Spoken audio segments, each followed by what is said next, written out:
Alright guys, this is for all the TX 1000s that has a no start situation. If you turn the key on and you notice in the neutral box, you got the square little boxes on your hour meter, and you do not have a triangle in the neutral box, your machine will not start, and this is why. Inside the drive handles, there are two switches that register if it's in neutral or not, and these are the switches right here.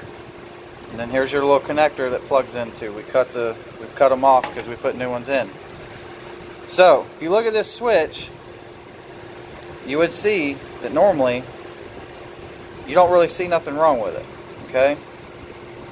But in fact, that white wire actually is broken on the inside. If you get close, you can see that little mark. The copper wires are no longer touching each other. They have broken inside the sheathing.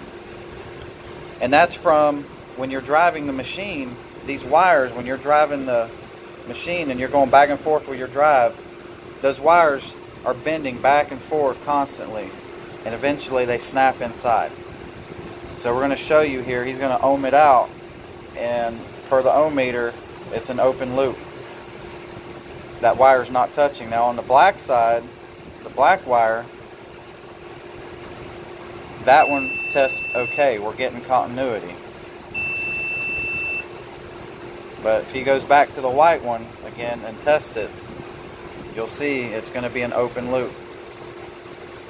And that's because the copper wire is broken inside. We're not getting nothing. Sometimes you can wiggle it around and you might get lucky and get it to touch, but that wire will break and it won't make a good connection.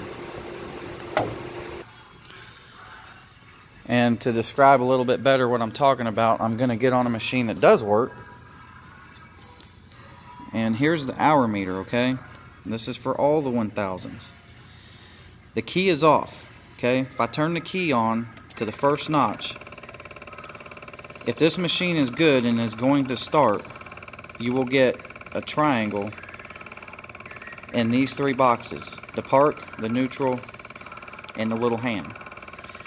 Now if I imitate a bad switch, if I take my drive handle right here and I move this at all, you see that triangle goes away. Okay, so if I push this drive stick forward, I lose that triangle. So this machine thinks it's being driven and it's not going to start. It will only start if it knows it's in neutral. So if you have a broken wire or a bad switch, you will not get the triangle. You will be seeing this right here. So I hope this video helps. If you have any questions, hit me up. A lot of times this repair is actually under warranty also. They have a service bulletin out to upgrade these wires to a better switch. Peace out.